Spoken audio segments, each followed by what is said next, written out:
Hey guys, this is Axis. I've been experimenting around with different types of strategies, and I think I found one that works so well, especially with Town Hall 10.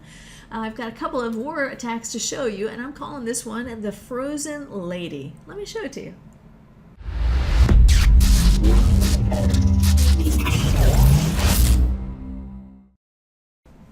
All right, for this particular strategy, the Frozen Lady, I use 17 witches, a couple of healers, filler to fill up the rest of the troops, 7 freeze spells, get 2 rages for when they finally get to the center, and of course you got your wall wrecker. So to set this up, drop 3 witches on each side to set up for the funnel. I like using the healers on one side together, primarily the side that does not have the air defense so that they last a little bit longer. I don't like them to be sacrificed. Dropping the wall wrecker so that it starts punching through to the center. The freeze spells have so many freeze spells for this one.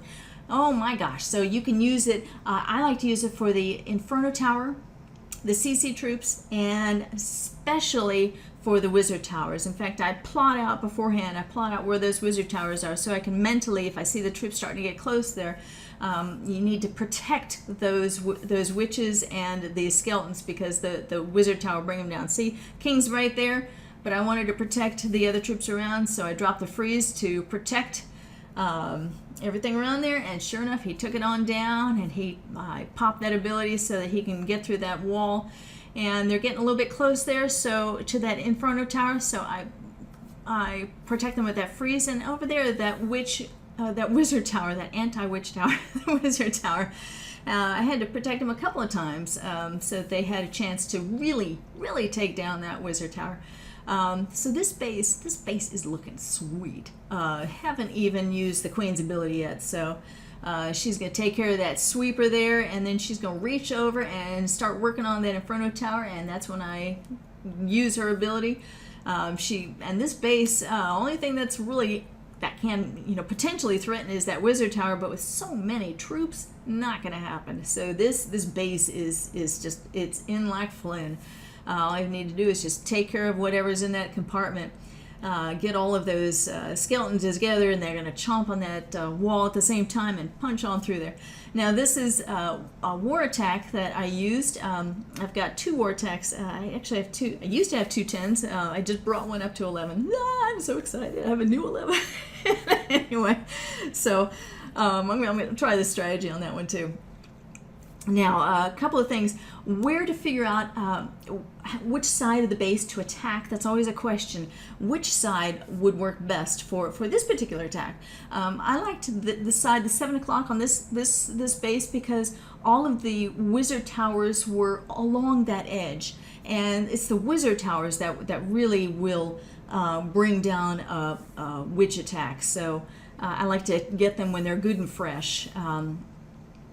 So there I use. Also, something else that I noticed on this particular attack, I tried it with the Battle Blimp versus the Wall Wrecker, and hands down, the Wall Wrecker works with this particular attack because the witches aren't as strong to cut through the walls as quickly. So that you definitely need the Wall Wrecker to kind of pave the way. Okay, so I'm working on this base. The only thing that was left up there was that Wizard Tower, which is really nice. Another thing that I've noticed about this particular attack, it is an expensive attack. Hello, it is a little under 6,000. I think it's like 5,994 around there. DE. So, with the other base that you just saw for him, my Axis account, I had maxed out of everything except for walls, so I had a ton of DE. So that's how I was able to kind of experiment with this particular attack and find out, use it. So if you got lots of DE to throw around or whatever, go ahead and do this. I like this particular attack. See the witch up there. I actually saved the freezes till the end because I noticed that compartment would be what would really threaten the attack at the very end. That witch distracted the Inferno Tower long enough for the witch and the other witches and the Archer Queen to punch in there and take care of those last 2 defenses. So Another base, bites the dust. Kind of nice. Love to see those 3 stars. Anyway, I hope you like this attack, the Frozen Lady. If you like it, go ahead and leave me a thumbs up. Show me that it might work for you. If you have any ideas, if you have any ways that might be able to modify this, let me know, and we'll give it a try. Anyway, take care. This is Axis saying thank you for watching and have a bodacious day. Bye-bye now.